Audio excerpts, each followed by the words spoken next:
You unlock this door with the key of imagination. Beyond it is another dimension. A dimension of sound. A dimension of sight. A dimension of mind. You're moving into a land of both shadow and substance, of things and ideas. You've just crossed over into the Twilight Zone.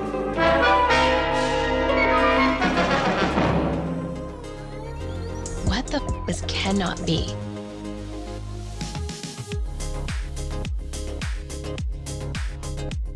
Ladies and gentlemen, Acid Capitalist returns to you. For the folk in the cheap seats, we got 30 minutes to woo you and convince you to take a Patreon, get the back catalogue, get the 1.5 hours that I'm going to spend. Probably less now, actually, but we're with the wonderful @Matthew_Pints. We're going to go deep undercover. We're going to pretend we're intelligence officers. We're only pretending, but Matthew is being trained to consider big kind of tail-like situations, which is why I've asked him back on. Matthew, tell us more. Welcome. Thanks for having me again. I wish I was where you were, but I'm in Northern Virginia, the belly of the beast, where I've been for about the past 12 years, helping the government and now the private sector kind of think through all the bad things that can happen. Mostly focused on geopolitical risk, cybersecurity risk, emerging technology risk. And those things are certainly not going away. They certainly aren't.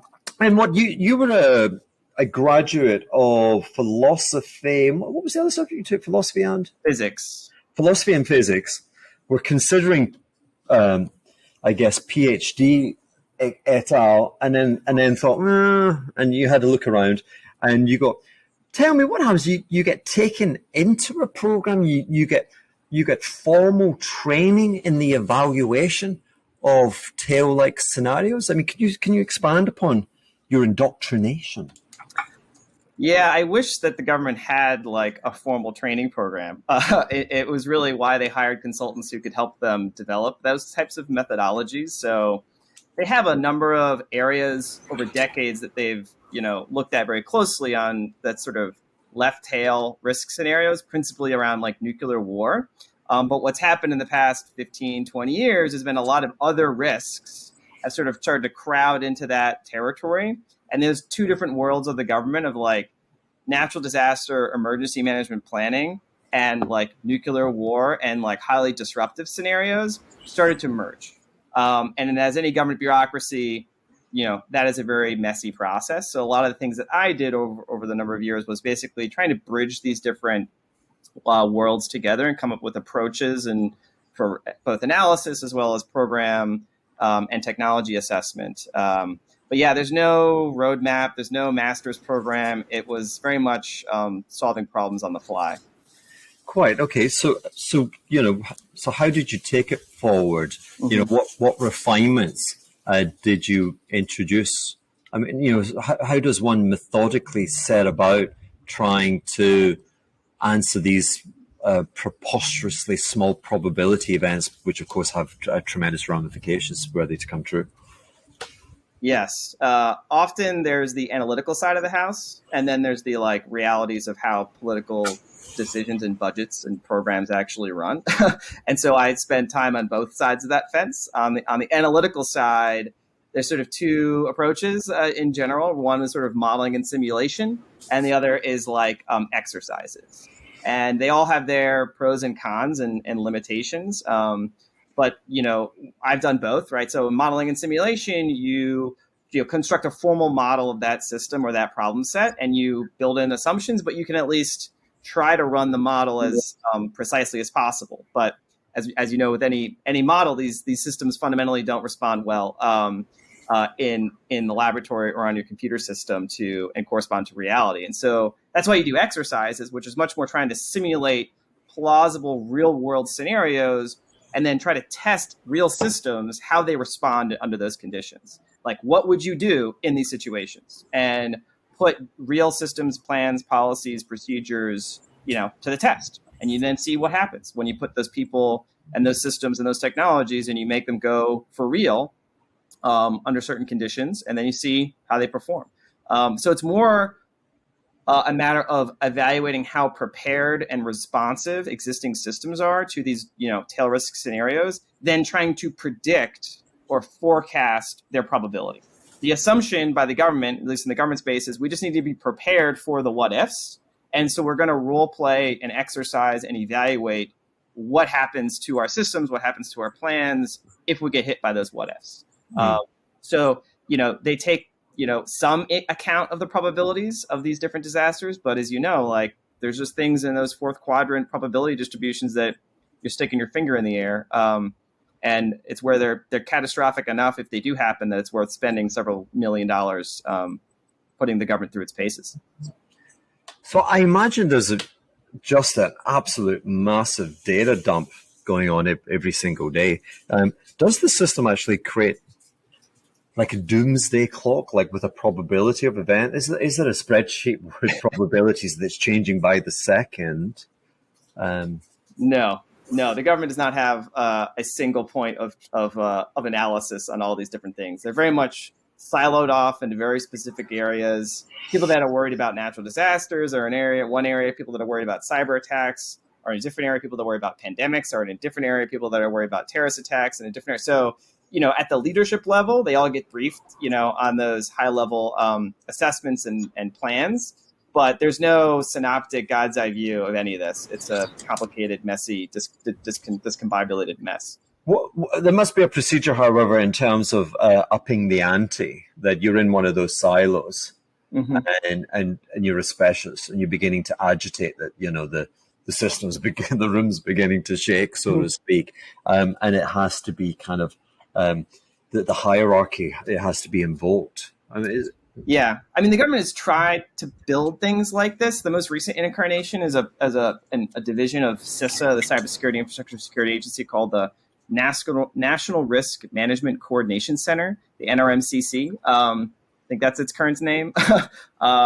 And its genesis, its motivation was to kind of be the analytical nerve center looking across like all the different critical infrastructures that support, national defense, the economy, public health, the basic functions upon which our society runs, and trying to construct risk models, evaluation frameworks, and simulations to figure out, okay, if the power grid goes down here, what does that do to the fuel distribution system? What does that do to emergency communications? What does it do to X, Y, and Z?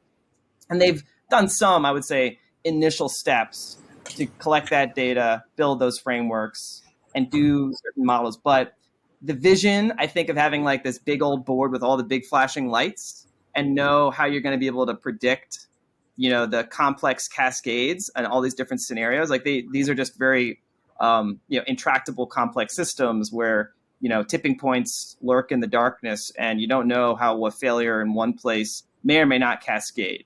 What invisible buffers or tripwires exist. They've tried to do that.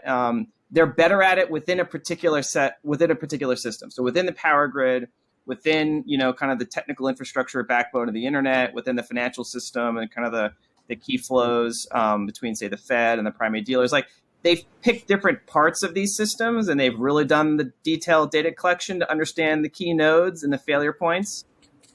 But like at like the macro level, the interdependencies across those is a black box. Okay, so I guess my mind is kind of yelling at me, Palantir. Like Peter Thiel backed Trump, and he must have got something back in return. Can you say, what does Palantir do in the context of what you described? Palantir, and I'm not familiar with all of their different software services. I've interacted with some of their work and some of their tools. They have really good like intelligence analysis tools. So specifically for when you're dealing with a mosaic of complex, ambiguous information, especially say you're in the CIA or you're in the Defense Department and you're trying to track a terrorist network, and you're looking at, intercepts of communications, you're looking at, meeting reports of people in a different city, you're looking at travel documents, you're looking at a whole bunch of different stuff, and you're trying to understand what does it all mean, right? Like they've developed really sophisticated tools to help analysts put those pieces together. But that's like tactical intelligence. That's, as far as I can tell, they don't really have a solution for like what you might call like strategic intelligence, or what in the military is called strategic like indicators and warning, right? Like what are we going to look for, say in the Taiwan scenario? Like how are we going to detect the orders in the Eastern Theater? How are we going to look for, say, deviations from the norm of like VIP travel around Zhongnanhai in Beijing, right? What are we going to look for of a characteristic little deviations from the norm that would like raise the alert? I'm sure there's a lot of effort going into that. I'm not sure if Palantir is involved in that. They may or may not be. But that's sort of where you would want to apply those more sophisticated analytical, say, AI-based tools to help you with that pattern recognition, to pull yourself as far left as you can. So you mentioned Taiwan. One of the reasons for having you back is, and forgive me, it must be very distracting. I'm being attacked by mosquitoes. But this time last year, I was having lunch at Eden Rock with my buddy here in St. Bart's, and my buddy's being a tremendously successful hedge fund manager. And he kind of describes it in a kind of woozy manner, but he has a contacts CIA. And from time to time, they would reach out and they would introduce him to a kind of sleeper guy in Singapore.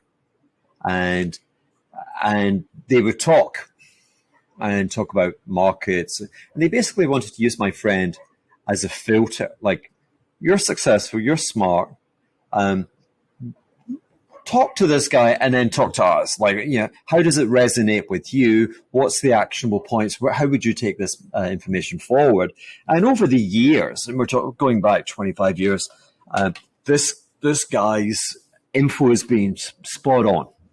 And therefore it was quite a shock, because it was a year ago and it really wasn't common consumption, but the sleeper guy in Singapore was saying code red with regard to, he said, China is definitely gearing up for Taiwan. Okay. And this is why I guess the CIA were putting my friend there. And so we were confronted with, this guy's record is second to none. He has to be listened to. He's an authority. But what do you do? How do you deal with that information? It's the gap in the curtain, and it reveals something profoundly grotesque. Mm-hmm. I mean, if we were to have a full-on invasion or conflict between the two enormous superpowers, it would be not only the most significant financial event, but it'd be the most significant event in my life. Markets would close down, and we were trying to we were saying, well, what probability? And we were saying, given the stature of the source, we were kind of moving our doomsday clock to 5%. And we're saying, wow, a 1 in 20 event and we're talking about between now and really the end of 25 was the timeline presented. A 1 in 20 event of the most profound, life-changing event in my life and everyone else's life on this planet. Now, and now, of course, it's become more common currency. And then I was reading foreign policy article, and they'd gone to all the academic professors that's their business to conceive and to discuss contentious matters. And their probability was 25%, 1 in 4, which is, blew my mind out. And of course, the final piece is Elon Musk was on TV a few, no more than 2 weeks ago. And he's 4 standard deviation intelligent person. He clearly moves in another, corridor of power than mere mortals. He's enormously embedded in China. And he's saying, this is going to happen. Are you concerned at all about the growing belligerence between China and the U.S.? I think that should be a concern for everyone. I think you're right. I think it is shared by many people who run large organizations and smaller ones. Do you think, for example, China will make a move to take control of Taiwan? The official policy of China is that Taiwan should be integrated. Mm-hmm. One does not need to read between the lines. One can simply read the lines. Do you think? So I think there's some inevitability to this situation. That would not be good for Tesla, conceivably, or for any company in the world, frankly. Yes, for any company in the world. I think almost no one realizes that Uh, the Chinese economy and the rest of the global economy are like conjoined twins. It would be like trying to separate conjoined twins. That's the severity of the situation.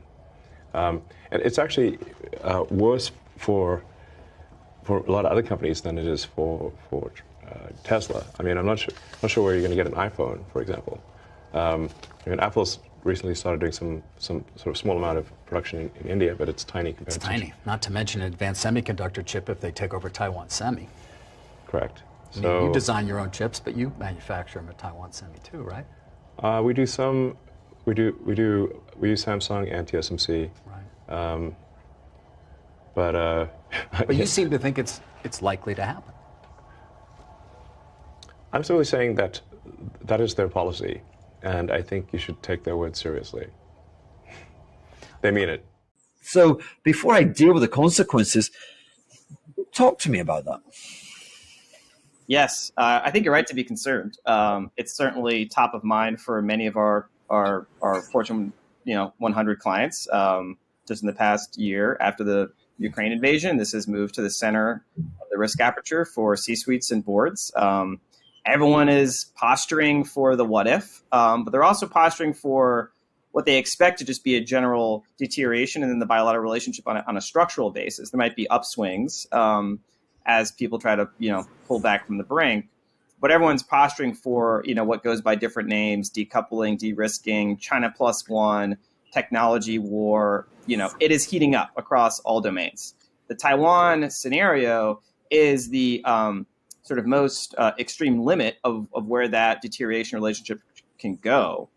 So I sort of reason to that tail risk by trying to reason through what would be a pattern of deterioration of the relationship that would get us to that point. There's a lot of commentary about public statements made by the Chinese military, made by President Xi himself, that seem to indicate their willingness to up the ante on lots of different domains, and that seem to be putting themselves in a position where they might have the capabilities to execute the invasion by, say, 2026, 2027, if ordered by President Xi. And so the things that you're seeing kind of sub rosa are what you would expect if the military is putting in place the capabilities and the posture to be able to execute the order if given. So there was a recent story a few weeks ago. Microsoft came out with the Volt Typhoon attribution to PLA military, basically doing hacks of a whole bunch of telecommunications and other military infrastructure associated with Guam, right? So that is what you would do if you are developing capabilities so that when you need to execute a military operation, you want to take out U.S. military command and control, try to hinder our logistics and mobilization and communication in that event. So, there are indicators like that happening on lots of other areas that don't say that she has given the order, but that the military and the intelligence services are putting in place and investing lots of resources so that they can execute that operation with the highest degree of confidence as possible. And they're relentlessly charging in that direction.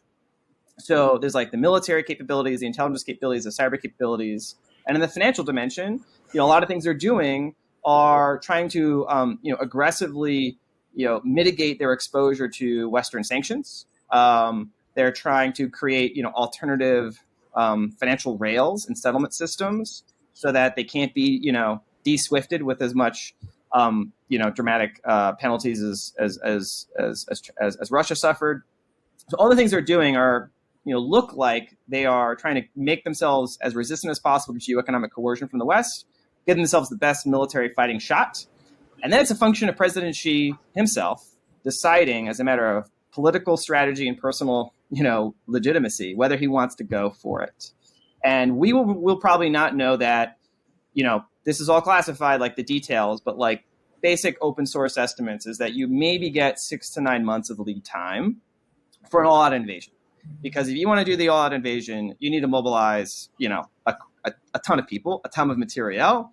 You might try to disguise that with an exercise like Russia did. But at that point, the intelligence collection, would probably pick up on the fact that this is a real order. The Russia example is a really good one where France and Germany were skeptical up until the point where like the tanks crossed over, right? And meanwhile, the Americans were saying, no, he's going to go for it. No, Macron is flying to Moscow and is trying to make a last minute deal. And the Americans are like, it's happening. Like, you're wasting your time. I mean, the US pre-announced it. They're like, we're going into tomorrow, folks, you know. I mean, and honestly, like we were telling our clients in November, December, like this is, you know, much more likely than not, you better get out. And just because, like, you know, there's a lot of things that are like, you have to be sort of intentionally thick to, you know, think that he's putting 200,000 troops on there for a bluff. So that's, I guess, I haven't answered your question. Like, what's the probability, right? Like, everyone's guessing. I think putting a 5% number, a 10% number, a 20% number, you can make solid arguments that those are all fair estimates, right? I'm not sure, though, there's like... No, they're preposterous. Yeah. They're preposterously high numbers. I mean, it should be a basis point.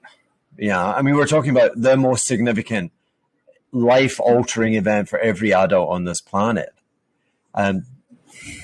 Yeah, no, and this is the part where human psychology and maybe psychological aversion to considering down these sorts of scenarios is just, especially within the worldview and life experience of everyone living, is we've never confronted scenarios where the world system just decides to, you know, break itself for no apparent rational reason. But if you take a long view of history, humanity does this to itself on a pretty regular basis. So if you're like, okay, like what makes this time any different? Are we so, enlightened people that we're going to avert the patterns of mutual suspicion and security dilemmas that have, led to catastrophic disaster in, with a regular periodicity? I don't know. I'm putting on my pure analyst hat on, and I see, given the trajectory of the relationship, the status quo, power, doing everything we can to basically try to contain a rising challenger state that, actually poses more of a economic, military threat to us than any peer adversary in American history, right? Like this is, they're much more capable as an adversary, especially given the limited objectives they have. They're not trying to conquer all of Western Europe, right? They're just trying to take an island, just off their coast, and we're 8,000 miles away. And so, this is where you get into the scenarios of, there is a sense I detect among certain folks inside DC that at a certain point, we're just going to let them take it. We're not going to go to war over Taiwan, but we're going to counter, at least in our mind, with a massively reinvigorated sort of NATO of the Pacific that may come with a nuclear, extended nuclear umbrella, maybe even nuclearization of Japan, South Korea, et cetera, even though we say that that's not going to happen. And that brings South Asia much closer to the form. India comes off the fence, turns the Quad into much more like a military containment bloc, and we sort of hold the line after Taiwan. But the whole point is we need to hold the line. People buy into the whole idea of like a domino effect, that if they get Taiwan, they control the shipping, they control leading technology, and then the whole security architecture of the Pacific falls apart, and America's status as a global power will inevitably collapse. There's an argument for that, but there's an argument for it's really bad. It takes the Western system takes a massive hit, but then you just sort of get into a new Cold War 2.0, and there's a proxy wars, little covert tits for tats, but we avoid a big conflagration. But even in that scenario, like economically, that's what we have to think through.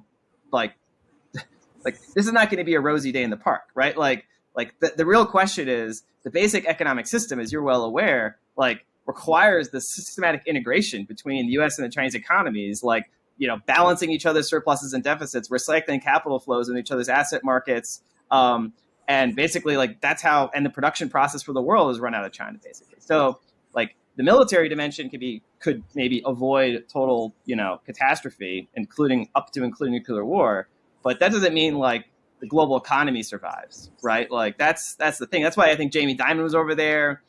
I think there was a perception that finally you have to cite Jamie Dimon and not the what's he called, Minskin or whatever, or the director of the CIA. No, it's Jamie, and Jamie we trust. Yeah, I mean, this is a little bit inside baseball, but like there was a perception.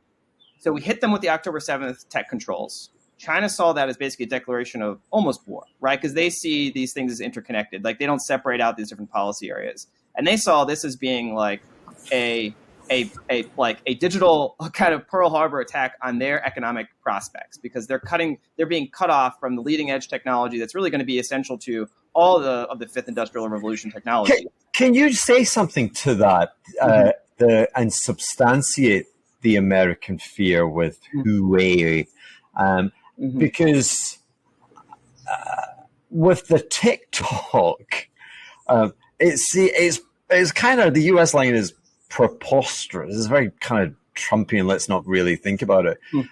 I have yet to discover an article explaining what the national security threat from having TikTok on your phone is. You know, the servers, etc., are American, and whatever fears that you have could be contained by the iOS operating system on the phones. It just seems to be it does seem to be a kind of racism isn't the term, but it's that kind of setting yourself up for conflict between two cultures. Yeah, it's certainly much more of a politically driven thing than a security driven thing. I mean, any app can have a malicious update pushed to it, but there's no evidence that anything like that has been pushed. And there's actually other Chinese apps that have exploited, say, the permissions on Android to collect information on their users. But that was just, like crappy managers at the company trying to like still did it. And people do that all the time, right? It's not like it's not like the Chinese government is like, hey, we're going to go steal your data from your phones. The TikTok thing is much more about, I think, more of the influence operation perspective, the idea they control the algorithm, that sort of thing. But I think it's more of I wouldn't rank at the top of the list when it comes to the strategic risks from China by any means. So it has a huge, it's almost no strategic risk, but it's wanton commercial vandalism. Yeah, but this is really where what is truly strategic is the chip control. So on October 7th, the United States basically said, no one can sell, any chip or chip technology to Chinese entities without first getting, approval from the Commerce Department. And they basically are not going to approve any of that. And they banned any American from supporting any Chinese efforts in these areas. And they set like technology thresholds, like the nanometer size for these leading edge sort of fabrication capabilities and GPUs for chips and other semiconductors, with the explicit intent of maximizing the possible lead that the Western technology bloc has over China across not just they use weapons of mass destruction as like the nominal justification, because these are like used in supercomputing simulations for nuclear weapons, but it's really about holding them back from AI, holding them back from doing things related to like other things in their hypersonic missile program. So it's really trying to like hold them back from advanced technology across the board. There's big debate over how far this can go. And it's really a function of the United States feeling an acute geoeconomic anxiety over China's rising power. And we're going to use whatever levers we have to hold them back. And China sees this as a threat, right? As like essentially almost like a techno blockade against them. And they want to react in sort of potentially asymmetric ways. And so I wanted to, we do, just as we're going to get the big reveal from Matthew, he's going to give us his probability. Here we are, we're on the edge of global conflict. But like you people in the cheap seats, you gotta leave. You haven't subscribed for the rest. We're going it's coming down. People, please, we'd love you to participate, but we thank you for having been with us for 30 minutes. We're going to keep this going. It's fascinating. And come on, get on board, get the Patreon. Anyway, bye guys. Matthew.